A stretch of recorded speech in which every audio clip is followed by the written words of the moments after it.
Hello বন্ধুরা, wandering চৈতার family কেমন আছেন? সবাইকে হ্যাপি নিউ ইয়ার। আচ্ছা, হেডিংটা তো দেখলেন, তা কিছু বুঝতে পারলেন কি কি বিপদের সম্মুখীন হয়েছি না আমার ভালো লাগার সম্মুখীন হয়েছি? জানতে হলে কিন্তু অবশ্যই আমাকে লাইক, শেয়ার এবং সাবস্ক্রাইব করতে হবে। গুড মর্নিং ফ্রেন্ডস, দেখুন আজকে আমি কোথায় এসেছি। নিস্তব্ধ, চারিদিক ফাঁকা, শুনশান। আজকে কিন্তু আমি চলে এসেছি আমার বাড়ির থেকে মাত্র 1.5 কিলোমিটার দূরত্বে অবস্থিত হজরানি ফরেস্ট। এখানে কিন্তু মর্নিং ওয়াক করার একটি বিশেষ জায়গা। এটি কিন্তু জঙ্গল বেষ্টিত মর্নিং ওয়াকের একটা ভীষণ সুন্দর জায়গা। আমি কিন্তু এখানে চলে এসেছি একটু দেরিতে, কারণ মেয়ের ছিল স্কুলে দিয়ে সংসারের কাজকর্ম সামলে আমি চলে এসেছিলাম হাঁটতে। কিন্তু এখানে এসে জানতে পারলাম সকালবেলা কিন্তু 5টা থেকে 10টা অবধি খোলা থাকে। আমার আসতে দেরি হয়েছে, আমি জানতাম না টাইমিংটা, কিন্তু সিকিউরিটি দাদা খুব ভালো, তাই আমাদেরকে ঢুকতে দিয়েছেন। সকালবেলা একটু কাজকর্ম সেরে আমরা চলে এসেছিলাম আমাদের বাড়ির খুব কাছেই অবস্থিত হজরানি ফরেস্টে। অনেকবার বাইরে যেতে যেতে নাম দেখেছিলাম হজরানি ফরেস্ট, কিন্তু তার ভেতরে কোনো দিন ঢোকার ইচ্ছে বা সময় কোনোটাই হয়নি। কিন্তু আজকে একটু টাইম হাতে নিয়ে ভাবলাম দেখাই যাক না হজরানি ফরেস্টে ভেতরে কি আছে। কিন্তু আমাদের যেতে একটু দেরি হয়ে গেছিল, আর এখানে টাইমিং দেওয়া ছিল। কিন্তু সিকিউরিটি দাদাকে রিকোয়েস্ট করাতে তিনি আমাদেরকে ঢোকার অনুমতি দিলেন। আর ভেতরে গিয়ে তো আমরা অবাক, আমি আর আমার কর্তা। এ তো বিশাল বড় ফরেস্ট ছিল।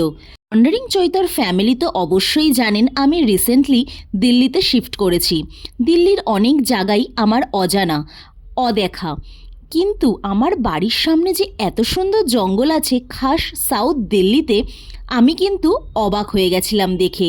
কারণ দিল্লি সম্বন্ধে অনেকেরই ভুল ধারণা আছে, এখানে পলিউশন বেশি, এখানে এয়ার পিউরিটি কম, কিন্তু এত জঙ্গল আছে আপনি চিন্তাও করতে পারবেন না।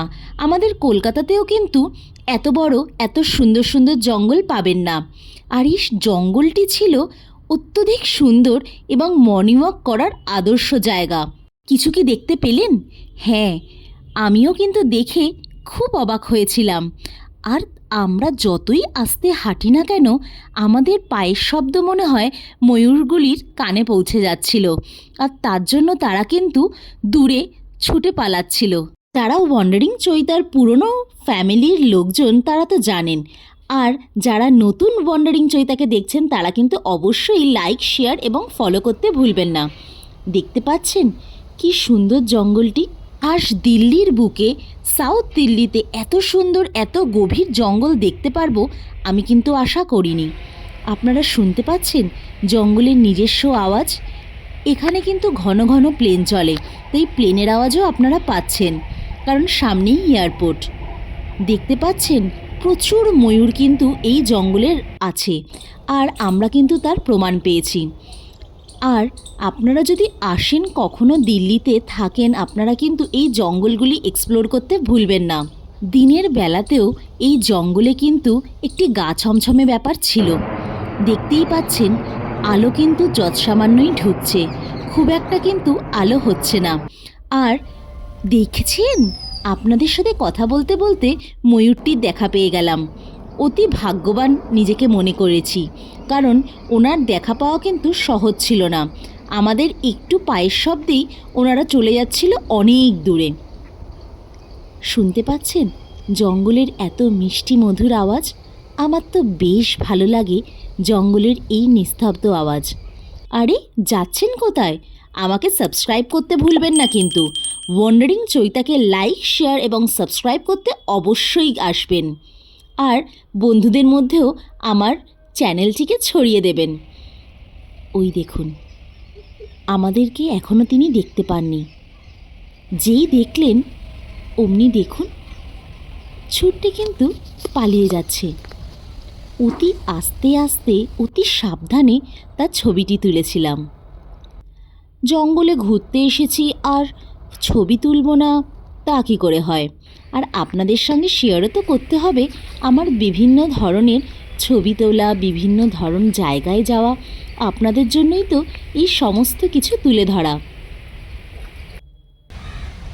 বেরোনোর সময় হয়ে গেছে।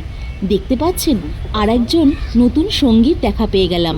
পাখিটির নাম কিন্তু জানি না, আপনারা যদি জানেন আমার সঙ্গে কিন্তু অবশ্যই শেয়ার করবেন। খুবই সুন্দর দেখতে ছিল এই পাখিটি। তাহলে ওয়ান্ডারিং চৈতাকে অবশ্যই লাইক, শেয়ার এবং ফলো করতে কিন্তু ভুলবেন না। আর ওয়ান্ডারিং চৈতার সাথে থাকলে আপনারা তো জানেনই, নিত্য নতুন অনেক ধরনের পুরনো কাহিনী, নতুন ইতিহাস জানা যায়। Thanks for watching and please don't forget to subscribe, like and share my channel.